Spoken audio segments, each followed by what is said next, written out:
talk again about multiple representments. I think that's another one that keeps coming back. And I wouldn't bring it back to the table other than the fact that since the last time we've talked, we have actual physical guidance that they've put out. The FDIC has put out a financial institution letter on multiple representments. Now, they've addressed it through supervisory highlights, and so has the CFPB, but we've got some more concrete stuff going on right now. So let me back up. The history on the representment of NSF charges, it goes back to actually 2019, and that's when the class action lawsuits started. They're not done, and they're continuing. In fact, I believe what the FDIC is asking you to do is going to open up a can of worms where if you haven't taken care of it, and I'll explain that in a bit, that the class action lawsuit attorneys are going to be all over it because they basically know now that the FDIC is putting it out there and saying you have to take care of this. So what are those class actions lawsuits? What are they all about? There have been substantial settlements. I'm talking dollars, customer required restitution and legal fees. And so the legal fees are why most of these are settling. I have not heard of a bank that's won. They have all settled or been required to do restitution. From a regulatory angle, the regulatory agencies really jumped on this in 2021. It started with the CFPB and really kind of the CFPB and FDIC through their semi-annual, annual highlights, basically what their examiners are identifying in the field.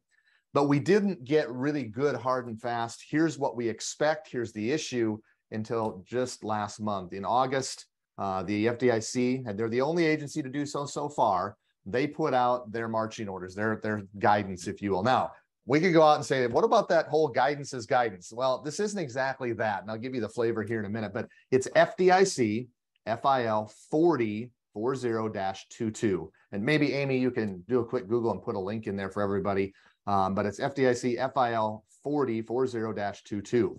So there's actually a link in the agenda. Awesome. Okay, yep, I'm not looking. Thank you for clarifying.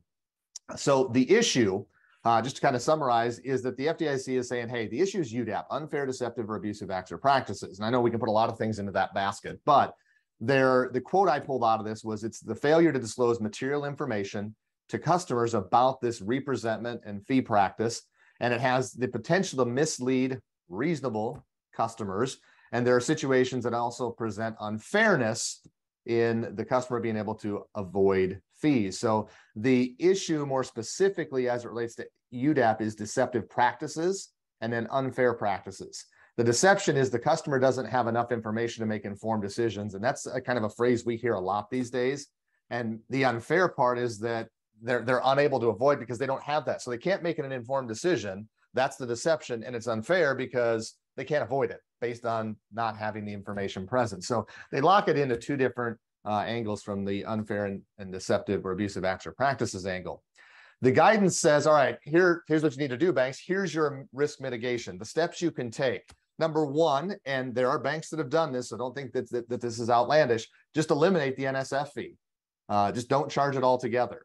Number two, to take into consideration is only charge one time. Remember this issue, if you haven't heard it before, maybe to summarize for maybe those that aren't completely familiar, is if you charge more than one time for a single item being presented when it's presented multiple times, you have to fully explain that. And there are very few disclosures out there prior to the recent history that did that. So if Diane writes me a check and I deposit it and gets returned NSF, there's an NSF fee that the bank charges. And if I try to present it again and it gets returned a second time, you charge a second time. Okay? I don't think there's anything wrong with that as long as you are going to fully explain that to the customer in your disclosures. And most hadn't, either through their terms and conditions or their Truth in Savings Act disclosures. Now, many of your systems have probably given you updates for your terms and conditions, maybe even your Truth in Savings. That doesn't get you completely out of the woods here. That just takes care of something I'll talk about here in just a moment. So you need to review your policies, your procedures, your practices. Maybe you only want to charge one time rather than multiple times. If you do multiple times, make sure it's fully explained. The FDIC references what they call full corrective action in this risk mitigation. That means revising your disclosures and sending them out, not just to new customers going forward, but to existing customers that were previously disclosed something different or something that was not as clear or not disclosed at all. You need to determine the scope of your restitution. This will be case by case, and it will be dependent on the availability of data. What we're finding is it's very hard to go back and figure out, gosh, how do we tell if a check's been presented more than once? How do we tell if an ACH has been presented more than once? And so what do you have available to you? And the key here is you have to make an effort to identify what may or may not be available. We've heard 1-year lookbacks, we've heard 2-year lookbacks, we've heard to the last exam. This guidance basically says it's going to be based on the availability of data to you, and you're going to be subject to whatever the examiner thinks you should have done. So while it may seem like you have some flexibility there, you're going to have to really thoroughly document what was available, what's not, and make an effort to really dig to see what is available. Once you determine that scope, you need to identify the dollar amount, the customers that are harmed, and provide full restitution to those harmed customers based on the look back and the availability of data. Is this required? Well, I'm going to answer that question here. If you self-identify and do full corrective action, examiners will not cite a UDAP violation, and basically you'll have a clean slate moving forward. But you'd have to self-identify and again, full correct. That means you provide restitution. If you fail to self-identify and or provide full corrective action. So let me give you an example. We're just going to fix our disclosures moving forward, but we're not going to do a refund. We think, it's a small amount of customers, and so we're just not going to do anything looking backwards. I believe that you didn't provide full corrective action in light of what that FIL says. Here's what the FDIC will do if you don't do the full corrective action and self-identification. They are going to bring on enforcement action and civil money penalties, and they're not shy about how they deliver that blow at the end of the message there.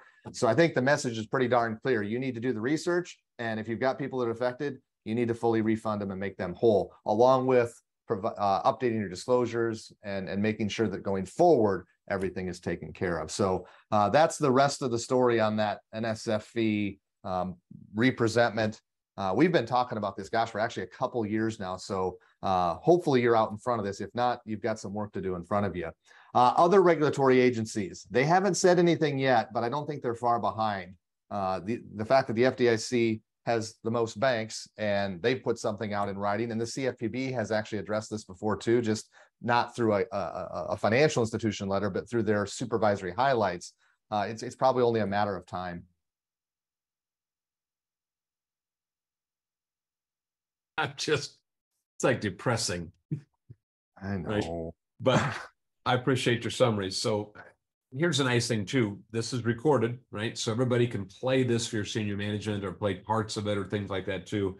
Let Jerod be the one that's delivering the bad news instead of you maybe. And then you can add your thoughts based on where your institution's at with these things. But yeah.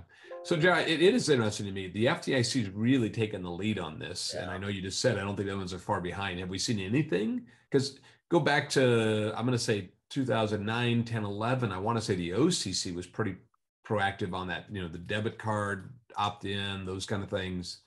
Well, it's not surprising the FDIC is the one that's the big hitter here. Since really 2005, when the joint guidance came out on overdrafts and everything, they've been the most vocal. They were the ones that came out in 2010-ish with the we're gonna issue guidance on overdrafts, and it was required guidance. And then they did FAQs to the guidance. Yeah. So, and then they have some super secret stuff that they only send to banks and don't make public. And they've been the big one here. So I'm not shocked that they are the heavy hitter. I am surprised that since this FIL has come out and it's kind of put everybody on notice, that we haven't heard something from like the OCC. Well, in your largest banks, right, affecting the most customers, the OCC, and that's, yeah, it just kind of surprised me, but that's even more crystal ball trying to figure it out. So